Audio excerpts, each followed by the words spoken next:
Hello my dear future bankers, welcome back to my channel and welcome back to another video. जैसे कि prelims की SBI PO prelims की dates out हो चुकी हैं। मैंने अपनी फर्स्ट वीडियो जो कि एसबीआई पीओ प्रीलिम्स के ऊपर थी उसमें मैंने बताया था कि जो हम एग्जामिनेशन का स्ट्रैटेजी बना रहे हैं वो हम ऐसे बना रहे हैं कि अगस्त के फर्स्ट वीक में ही प्रीलिम्स की डेट्स आ जाएंगी एंड वैसा ही हुआ। 2nd, 4th and 5th of अगस्त को आपका एसबीआई पीओ प्रीलिम्स है, ठीक है। कुछ बच्चों को 4 दिन एक्स्ट्रा मिल जाएंगे, लेकिन जिन बच्चों को 4 दिन एक्स्ट्रा मिलेंगे, जिनका 5th को है, उनके लिए मेंस के दिन कम हो जाएंगे। तो प्लीज़ ये पैनिक नहीं होना है सोच के, हमें सिर्फ प्रैक्टिस करनी है अपना जो भी स्ट्रैटेजी बनाना है अगस्त 1 तक का बनाना है, दैट्स ऑल। उसके बाद तो दिन कैसे निकलेंगे आपको पता नहीं चलेगा। एडमिट कार्ड्स आ जाएंगे, ये हो जाएगा, अपना ट्रैवल का देख रहे हो कैसे करना है, तो प्लीज़ अगस्त 1 तक हमने देखना है। तो जिस दिन एडमिट कार्ड आया था मैंने टेलीग्राम पर एक पोस्ट डाला था, तो आपके सबके कॉमेंट्स यही थे कि मॉक के स्कोर नहीं आ रहे हैं, मॉक के बिल्कुल लो स्कोर्स आ रहे हैं। सबका मेजर प्रॉब्लम यही था कि मेरे मॉक्स में जो स्कोर आ रहे हैं that is ranging between 35 to 50, जो कि अचीवेबल से बहुत कम है, जो हमें चाहिए उससे बहुत कम है। So in today's video I will tell you कि हमारे मॉक का जो स्कोर है उसका टारगेट क्या होना चाहिए, फाइनल एग्जामिनेशन का टारगेट क्या होना चाहिए, और इन 14 डेज को हमें कैसे, मैंने 2 पार्ट्स में डिवाइड किया है, कैसे हमें प्रैक्टिस करनी है, कब हमें अपने वीक एरियाज के ऊपर काम करना है। So now will start the video, ठीक है। मैं अपनी स्क्रीन रिकॉर्डिंग ऑन कर लेती हूँ, कुछ जो चीज़ें मुझे आपको बतानी है, ठीक है। तो सबसे पहले एक सेकेंड, हमारे पास कितने दिन है? 20th को ये वीडियो आ जाएगा, ठीक है। आज 20th ही है, आज 19th है, सॉरी। तो हमारे पास सिर्फ 13 डेज हैं, ठीक है, और हमारे स्कोर्स लो आ रहे हैं। हमें कैसे टैकल करना है, तो पहले हम थोड़ा सा स्मार्टली लास्ट ईयर के डेटा को देखेंगे, ठीक है। लास्ट ईयर की जो कट ऑफ थी इट रेंज्ड बिटवीन 49 to 61.75, जहाँ पर वैकेंसीज थी 600, ठीक है। बट इस बार वैकेंसीज कम हो चुकी हैं 541, तो कट ऑफ भी बढ़ जाएगा। तो मेरा आइडिया है अराउंड 62.5 to 51 आपका जो होएगा कट ऑफ होएगा, ठीक है। तो अब हम इस वीडियो में, जैसे मैंने आपको बताया कि टारगेट स्कोर क्या होना चाहिए, क्वांट, रीजनिंग, इंग्लिश और मॉक्स को कैसे डिवाइड करना है इन 14 या 13 डेज में आपको, कि इतने घंटे आपको क्वांट को देने हैं, इतने घंटे आपको, इतने मॉक्स आपको एक दिन में देने हैं, ऐसे करके आई विल टेल यू। और मैंने इस जो प्रेपरेशन टाइम हमारे पास बचा है मैंने 2 पार्ट्स में डिवाइड किया है। 20th से लेकर 24th, दैट इज 5 डेज हम अपने वीक एरियाज पे काम करेंगे। उसके बाद हम जो बचेंगे दिन, 7 डेज बहुत होते हैं, हम बिल्कुल पूरा प्रैक्टिस पे शिफ्ट हो जाएंगे। लेकिन कैसे कैसे करना है I will tell you now. तो ये जो मैंने टाइम टेबल आपके लिए बनाया है, you have to change it according to your needs, ठीक है। ये मैंने अराउंड 12 आवर्स का बनाया है, you have to adjust accordingly. 12 hours भी वैसे कम है क्योंकि टाइम बहुत कम है, कंपटीशन बहुत ज़्यादा है, एग्जाम का डिफिकल्टी लेवल बढ़ता ही जा रहा है, ठीक है। तो प्लीज़ बी सीरियस, अभी आप सीरियस हो जाइए। सिर्फ 14 डेज बचे हैं इतने मेजर एग्जाम के प्रीलिम्स को। साल का सबसे पहला एग्जाम आरआरबी पीओ होता था, इस बार एसबीआई पीओ है जो कि सबसे बड़ा एग्जामिनेशन है। तो please be serious, give the respect it wants, ठीक है। तो अभी हमें पूरा फुल फ्लेजेडली शिफ्ट हो जाना है प्रीलिम्स के ऊपर, ठीक है। बस करंट अफेयर्स करते रहना है। करंट अफेयर्स का मैं एक आपको 14 डेज का नेक्स्ट वीडियो में बता दूंगी, बट अभी नहीं बताऊंगी। तो क्वांट में आपको 4 आवर्स देने ही देने हैं। जिनका क्वांट वीक है, जैसे मैं थी, मैं 4 आवर्स मिनिमम देने ही देने हैं उसको। तो इसमें आपको क्या क्या करना है, क्योंकि क्वांट में आपने देखा होगा लास्ट 2 इयर्स के प्रीलिम्स में missing number series, wrong number series इतनी टफ आ रही हैं कि एक बार ट्राई करने से लगता है कि यार ये तो बहुत टफ है, दूसरी बार तीसरी बार पूरा टाइम वहीं स्पेंड हो जाता है। तो प्लीज़ इनकी बहुत ज़्यादा प्रैक्टिस करनी है, एसबीआई पीओ लेवल की प्रैक्टिस करनी है। अगर मैं आपको बताऊं, प्रीवियस ईयर क्वेश्चंस को देख के प्रैक्टिस करनी है, ठीक है। प्रीवियस ईयर क्वेश्चन जो भी आए थे वहां से आपको देखना है कि अच्छा इस लेवल के क्वेश्चंस आए थे। और अगर आप चाहें तो आप प्रैक्टिस के लिए दिशा पब्लिकेशन की बुक भी देख सकते हो। इसमें आपको 5000 प्लस क्वेश्चंस मिल जाएंगे प्रैक्टिस के लिए, प्लस MCQs मिल जाएंगे जो कि फुली सॉल्व्ड हैं, ठीक है। अगर मैं बात करूँ बुक की, बुक के क्वेश्चंस बहुत अच्छे हैं। जिनको बुक से प्रैक्टिस करने की आदत है वो बुक से प्रैक्टिस कर सकते हैं। इसमें आपको प्रीलिम्स के साथ साथ मेंस के क्वेश्चंस भी मिल जाएंगे, जो कि बहुत बढ़िया चीज है, ताकि आपको बार बार कहीं और नहीं जाना पड़ेगा। एंड 49 चैप्टर्स हैं जिसमें सारी चीजें डिटेल में कवर्ड हैं। एंड उसके बाद अगर मैं बात करूं इनकी दूसरी बुक की, जो कि है एसबीआई पीओ के ऊपर बेस्ड थी, इसमें आपको लास्ट 22 ईयर्स के ईयर वाइज क्वेश्चंस मिल जाएंगे। Prelims as well as mains के प्रीवियस ईयर क्वेश्चंस बहुत इंपॉर्टेंट होते हैं। इस बुक में आपको 10 प्रीलिम्स के, दैट इज ईयर 2015 to 25 पूरे प्रीवियस ईयर क्वेश्चंस मिलेंगे। प्रीवियस ईयर क्वेश्चंस बहुत इंपॉर्टेंट है, आप आपको इसके साथ मेंस के क्वेश्चंस भी मिलेंगे, 12 मेंस के मिलेंगे 2013 से लेके 25 तक। तो if you want to check out this book you can check out the link in the description. And also इसमें अभी चल रहा है, पूरे बुक्स की रेंज पे चल रहा है 40% discount, and if you will use my code that is TGMAX you will get additional discount as well. तो for more information you can check out the link in the description. तो practice का source भी मैंने आपको बता दिया, लेकिन अगर आपके पास यूट्यूब है, यूट्यूब से भी प्रैक्टिस कर सकते हो, लेकिन please make sure SBI PO level के क्वेश्चंस आप प्रैक्टिस कर रहे हो। Missing number series, wrong number series अगर आपसे एग्जामिनेशन में नहीं हो पा रही हैं तो प्लीज स्किप कर दो, 2 बार से ज़्यादा ट्राई मत करिए। सिंप्लीफिकेशन, ये सारी चीज़ें बहुत टफ आने लगी है, तो हमें प्रैक्टिस भी उस लेवल के क्वेश्चंस को करना है। तो प्लीज़ उसी लेवल के क्वेश्चंस प्रैक्टिस करें। अगर आप यूट्यूब से करें तो साथ में SBI PO प्रीलिम्स साथ में लिखें, simplification questions SBI PO prelims, ठीक है। ये तो हो गया आपका क्वांट में जो स्कोर बूस्टर पार्ट होता है, ठीक है। उसके बाद आता है DIs बहुत इंपॉर्टेंट है। मैक्सिमम जो बच्चे हैं ना, उनकी स्ट्रैटेजी होती है कि मैं DIs और जो है स्कोर बूस्टर पार्ट उसी में से क्वेश्चंस को अटेम्प्ट करूंगा, क्योंकि अरिथमेटिक के क्वेश्चंस बहुत टफ होते हैं। वो एक सही स्ट्रैटेजी है भी, लेकिन प्लीज़ जब हम प्रैक्टिस फेज में हैं हम अरिथमेटिक के क्वेश्चंस को स्किप बिल्कुल नहीं करेंगे। हाँ, DIs की अगर मैं बात करूँ, आपको डेली बेसिस पर DI सॉल्व करने ही करने हैं। Double pie chart, prelims level में भी आपको डबल पाई चार्ट ये सारे क्वेश्चंस आने लगे हैं। You should know how to extract the data. And उसके बाद प्लीज क्वेश्चन सिलेक्शन बहुत अच्छे से आना चाहिए कि DIs अगर आपके पास 3 DIs हैं, आपको 2 DIs करने हैं, तो 2 DIs आप वैसे चूज कर रहे हो जो आपको लगता है कि ये आसान है। प्लीज आप क्वेश्चन को देख लो 10 सेकंड्स, मिनिमम 10 सेकंड आप देख लो तीनों DIs को कि अच्छा कि इसमें ये DI के क्वेश्चंस लंबे हैं, इसका एक्सट्रैक्ट करना ईजी है, केसलेट DI मुझे आता है। तीनों में से चूज करके रख लो कि ये 2 DIs मुझे करने हैं, ठीक है। एंड उसके बाद आता है अरिथमेटिक का पार्ट। अरिथमेटिक में you have to focus on percentage, ratio. उसके बाद मेंसुरेशन क्वेश्चंस बहुत इजी हैं, आपको एक अंडरस्टैंडिंग की नीड है।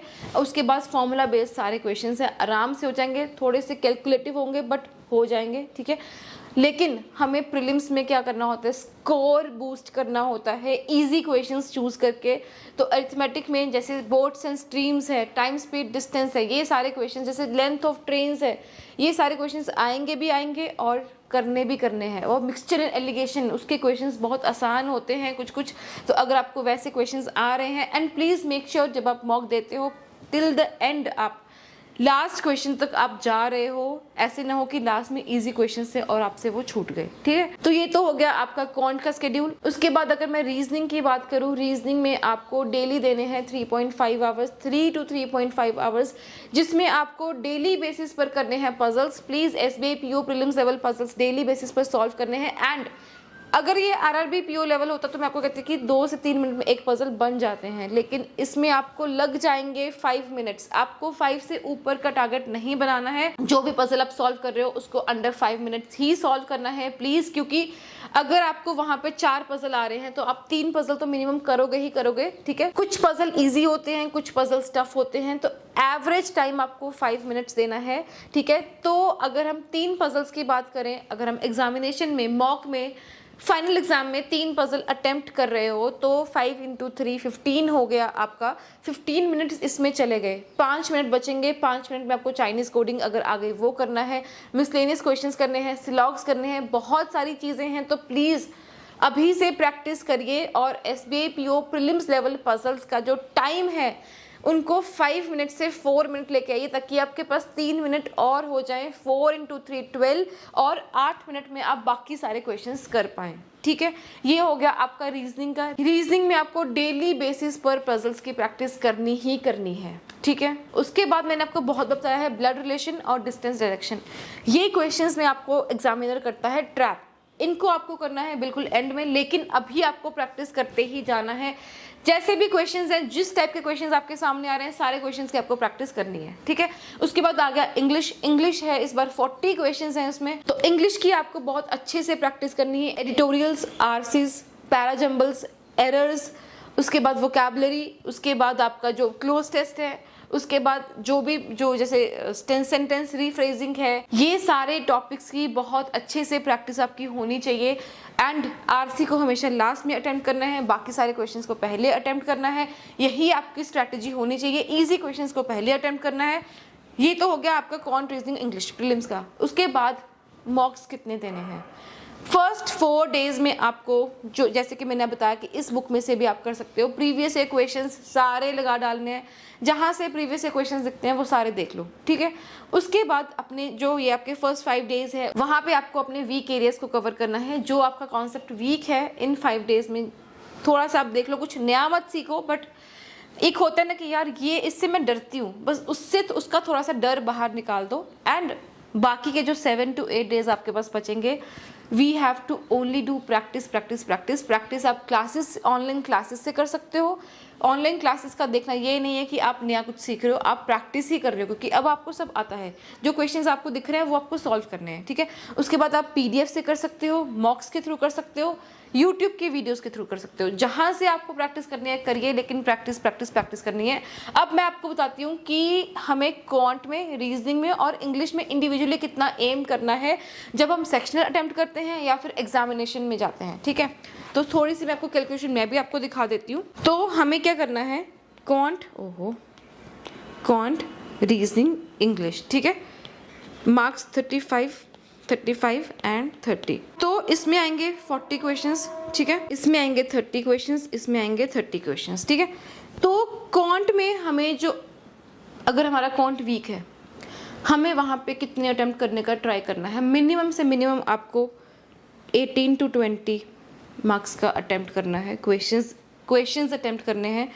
उसके बाद रीजनिंग में 30 क्वेश्चंस आएंगे आपको। तो आप, आई एम श्योर, आराम से आप 25 to 26 क्वेश्चंस का टारगेट रखना है प्लीज़। मैं ये अपने हिसाब से बता रही हूँ, क्योंकि मैंने अपने टाइम पे क्वांट में 17 क्वेश्चंस किए थे, रीजनिंग में मैंने किए थे अराउंड 32 out of 35। इंग्लिश मेरा थोड़ा सा टफ आ गया था, इसलिए मैंने आई थिंक 28, मेरा पूरा जो क्वेश्चंस का अटेम्प्ट था कितना बन रहा है 10 3 7 6, तो ये मेरा अराउंड 77 क्वेश्चंस का अटेम्प्ट बन रहा है, ठीक है। ऑफ कोर्स एक्यूरेसी तो नहीं हो पाती है ना पूरी, तो इतना अटेम्प्ट था, तो इतने अटेम्प्ट पे मेरा एग्जाम क्लियर हो गया था, लेकिन तब वैकेंसी ज़्यादा थी, है ना। अभी इंग्लिश में 40 क्वेश्चंस हैं, मार्क्स 30 हैं, आपको आराम से अटेम्प्ट करने हैं 32 to 35 क्वेश्चंस प्लीज़, ठीक है। तो ये आपका पूरा अटेम्प्ट हो जाएगा 75 to 81 क्वेश्चंस का अटेम्प्ट, जिसमें आपको स्कोर, जो आपका स्कोर है, it should lie around 60 to 65 please, ठीक है। ये हमारा टारगेट होना चाहिए। आप लोग मेरे से पूछते थे कि टारगेट क्या होना चाहिए, ये एक बहुत अचीवेबल टारगेट है, क्योंकि क्वांट में हमने बहुत कम क्वेश्चंस अटेम्प्ट किए हैं, हमने रीजनिंग में ठीक क्वेश्चंस अटेम्प्ट किए, और इंग्लिश में भी कुछ ज़्यादा नहीं है, इससे ज़्यादा हो सकता है, लेकिन प्लीज़ एक्यूरेसी को साथ में लेके चलना है। अभी मैंने आपको बताना था 5 डेज में मैंने आपको बता दिया वीक एरियाज को कवर करना है, 7 डेज में आपको मॉक्स एंड उसके बाद प्रैक्टिस। जैसे कि आपने एक PDF लगा ली, वहाँ से आप प्रैक्टिस करने लग गए, पजल्स सेक्शनल्स लगाने हैं, जो सेक्शन वीक है, बस प्लीज़ 7 डेज में प्रैक्टिस ही करनी है। एक बहुत ही इंपॉर्टेंट चीज़ जो आप लोग को पता होता है लेकिन आप फिर भी नहीं करते, हर एक एस्पिरेंट की ना मॉक को अटेम्प्ट करने की एक स्ट्रैटेजी होती है, ठीक है। वो स्ट्रैटेजी हम अभी 4 डेज में नहीं करेंगे, 4-5 डेज में हम सब प्रैक्टिस करेंगे, सारे क्वेश्चंस करेंगे, जैसे क्वेश्चन आ रहा है वैसे करेंगे। लेकिन जब बचेंगे 7 से 8 दिन, तब हमें क्या करना है, हमें एक अपनी स्ट्रैटेजी बनानी है। हमें जो क्वेश्चंस आसान लगते हैं हमें वो करने हैं, हमें अपना मॉक्स का स्कोर बूस्ट करना है, एक हमें कॉन्फिडेंस चाहिए होता है, आई नो। इसीलिए एक स्ट्रैटेजी बनानी है कि अच्छा इंग्लिश आ गई है, पहले मैं सारे सिंपल वाले क्वेश्चंस करूँगा, लास्ट में आर्ट्स करूँगा। अच्छा क्वांट आ गया है, पहले मैं DIs करूँगी, उसके बाद मैं स्कोर बूस्ट करूँगी, फिर उसके बाद मैं अरिथमेटिक करूँगी। लेकिन क्वेश्चन जैसे जैसे आते जा रहे हैं वैसे ही अटेम्प्ट करूँगी, मतलब वहीं पे डिसाइड करूँगी कि अच्छा ये क्वेश्चन करना है या नहीं करना है। उसके बाद आपका आ गया रीजनिंग में पहले मैं जो जैसे जैसे क्वेश्चंस आएंगे वैसे ही करूँगी, लेकिन जो टफ क्वेश्चन है उसको मैं बिल्कुल भी टच नहीं करूँगी, मैं टाइम वेस्ट नहीं करूँगी। Missing number series, wrong number series अगर आ गया कॉन्ट में, तो मैं उनको 2 बार से ज़्यादा ट्राई नहीं करूँगी। ये सारी चीज़ें आपको एक पेपर पे लिखनी है कि मुझे क्वेश्चंस को बहुत ध्यान से पढ़ना है, मुझे जो डेजिग्नेशन वाले क्वेश्चंस हैं, पजल्स वाले क्वेश्चन है, वो ऊपर है नीचे है, एक एक लाइन बहुत ध्यान से करनी है, मुझे सिर्फ ईजी क्वेश्चंस को अटेम्प्ट करना है, इंग्लिश में RC एंड में करना है। ये सारी एक चेकलिस्ट आपको बनानी है, मैं भी आपको बना के दूंगी। मैं अपने टाइम पे ये बनाती थी और लेके जाती थी पेपर में, उसको पढ़ती थी कि don't do this Tanu, don't do this, ऐसे करके आपको भी लिखना है। And this is all from my side, see you in the next video very very soon, bye.